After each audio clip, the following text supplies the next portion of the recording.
Hey guys, it's Spyros from the Self-Help Photographer. We've got a ton of questions about the D7100 and I'm going to try to answer those questions for you. The first question comes from Alex Castillo, who asks, what is the release date of the D7100? And that's an easy one. You can pre-order right now from pretty much any camera store. And the ship date is March 21st of 2013. Now, the questions that are flying around out there boil down basically to, should I buy the D7100 or not? That's a complicated question, and the fact is that buying a camera is dependent upon your needs as a photographer. And what's also important is that you don't forget that the camera body is only one part of the equation. The lenses you buy have a huge impact on the quality of your photos and the performance of your camera and lens combination. So with that being said, what you buy depends. The D7100 isn't necessarily the answer. The D600 isn't necessarily the answer, and neither is the D7000. Now before I say anything, it's important to note that those cameras, the D7000, the D7100, and the D600 are all great cameras. Everybody should know by now, if they don't, that I don't recommend you buy the D3200 or the D5200 because they don't have a focus motor, and in my opinion they lack critical features. Yes, you can shoot with them, they take great pictures, but cost, in my opinion, the savings is not worth the long-term cost, especially if you're a serious photographer and you want to buy serious lenses. So when we're looking at the Nikon cameras, the 7100, the 7000, and the 600, they're all great. If you buy any one of those cameras, you're going to be happy with it. However, you want to focus on your needs as a photographer.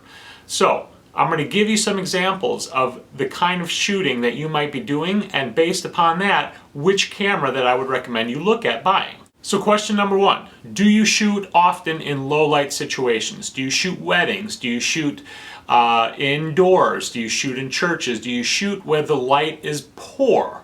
If you do, then I would recommend you look at the D600 for the full frame sensor and the superior low light performance and image quality you're going to get out of that camera. The advantage over the D7100 or the D7000 is that sensor.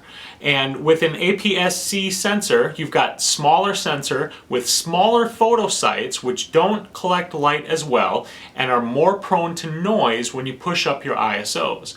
So low light shooters, look at the D600.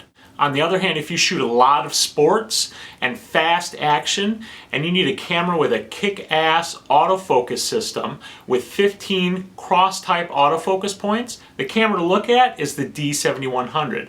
This camera has a superior autofocus system, better than any of the DX cameras out there, and better even than the D600 autofocus system. So, sport shooters, I recommend you take a look at the D7100. Now, if you want a rock-solid SLR, but you need awesome video quality and video control when you're shooting, I also recommend you look at the D7100. It's a great SLR, it's going to take great photos in all-around situations, but it's got fantastic video controls. It's the first DX SLR that gives you full manual control while in shooting in movie mode. And it also gives you full HDMI output from the camera. It gives you superior quality based upon the different frame rates that you can choose, which I detailed in my 7100 overview, so if you haven't checked that video out, you can get all the video details there. But the bottom line is the D7100 is going to give you fantastic video for the price that you're going to pay. So if you're a video shooter, look at the D7100. Now, do you just want an all-around camera that you want to shoot great photos with, but you don't have a huge budget and can't spend a lot of money? Look at the D7000. It's selling for $900 right now. It's still an awesome SLR camera, and it'll leave you a little bit of extra money in your budget to go buy a really good lens. If you buy the D7100, you're looking at $1,200 for just the body compared to the $900 for the D7000. You can take that $300 that you've saved and you can go get yourself a kick-ass lens and then have a great camera that you'll be able to shoot great photos with. If you're an all-around shooter, you can also get the 7100 or the D600. Again, they're all great cameras, but for the budget conscious, don't discount the D7000. It's a great camera. It's definitely worth looking at and buying. What I want to come back to and stress is that you need to get the camera that best suits your needs, and you need to budget for good lenses. You can get the best camera body you want, but if you buy crappy lenses, you're going to get crappy photos. That's just the bottom line. So make sure you don't focus all of your attention on the camera body. Another great question came from, and I hope I'm not saying your name wrong, Andres Guzman, who asked if I thought the D7000 or the D7100 was too much of a camera for a beginner to buy. And I recommend the 7000 now, or the 7100, as the entry point into that Nikon SLR system. I just told you, don't buy the 3200, don't buy the 5200. And the answer is no. I don't think it's too much of a camera. Yes, these cameras have a lot more features and a lot more stuff than the 3200 or the 5200. But in photography, the most important thing to focus on and learn is aperture, shutter speed, and ISO. You want to understand how light works and how those settings on your camera allow you to capture light. You can ignore everything else on these cameras and just focus on that. And then when you're ready, those extra features, all those things that augment your photography and help make things a little bit easier, they'll be there waiting for you when you're ready for them.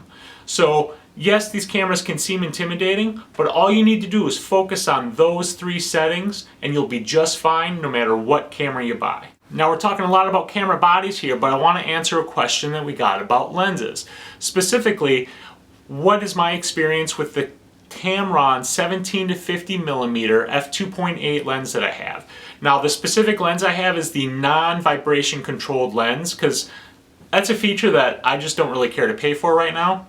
And I love this lens. I've been very, very happy with it. Apparently some people out there are experiencing back focus and front focus issues with the copies of this lens that they're getting. And some people consider that a flaw, but the fact is the lens just needs to be calibrated, which you can do yourself, or you can send it back to the manufacturer for calibration. Now with my copy, I've been lucky. I haven't had any back or front focus issues. I love this lens. It's sharp, it's clear, I've got a fast aperture at f2.8. I'm happy with it. So I would definitely recommend that you go out and take a look at this lens when you're buying your camera, if you don't already have a lens picked out. It's a great walking around lens, one that I'm very happy with and very happy shooting with. Okay, that's all I've got for you guys this week. If you have any more questions about the D7100 or buying cameras or anything else photography related, send them to me at Spyros@selfhelpphotographer.com or head over to facebook.com/selfhelpphotographer and send me a message over there. Don't forget to like the page while you're there. Don't forget to like this video and subscribe to my channel. And get out there with whatever camera you've got, take some damn pictures. I'll see you guys next week.